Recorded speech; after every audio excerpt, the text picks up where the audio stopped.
शपथविधी सोहळ्यावर शिंदे गटाकडून नाराजी व्यक्त करण्यात आलेली आहे। शपथविधी सोहळ्यात नियोजनाचा ढिसाळपणा होता असं शिंदे गटाचे प्रवक्ते किरण पावसकर यांनी म्हटले।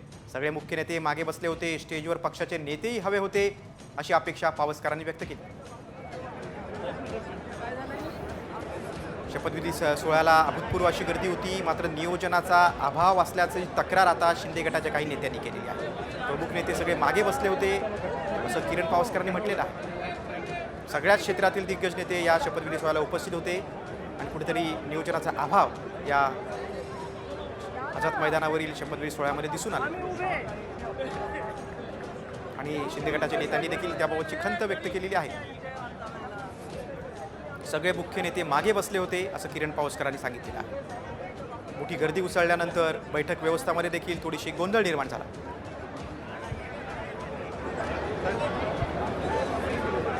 राज्य शिष्टाचार विभाग शासनाचा जो आहे आणि शासनाने ठेवलेला कार्यक्रम होता, हा काही कुठच्या पक्षाने असा ठेवलेला नव्हता, तरी पण त्याच्यामध्ये थोडाफार नाही म्हटला तरी ढिसाळपणा झालेला होता।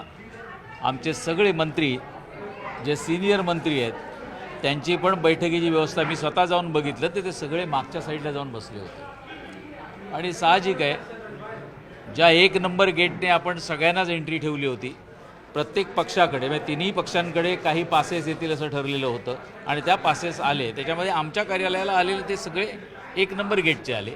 त्याच्यामुळे थोडा हा अभाव असा आहे हे सांगण्याविषयी काय लाजण्याची गरज नाही। मग आपण आझाद मैदानातील ही दृश्य बघतो। शिंदे गटाच्या काही नेत्यांनी नाराजी व्यक्त केलेली आहे।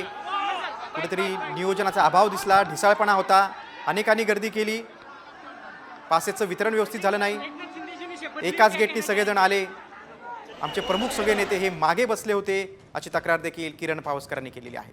शपथविधी सोहळ्यावर आता शिंदे गट नाराज आहे आणि त्यांनी बोट हे नियोजनावर ठेवलेलं आहे।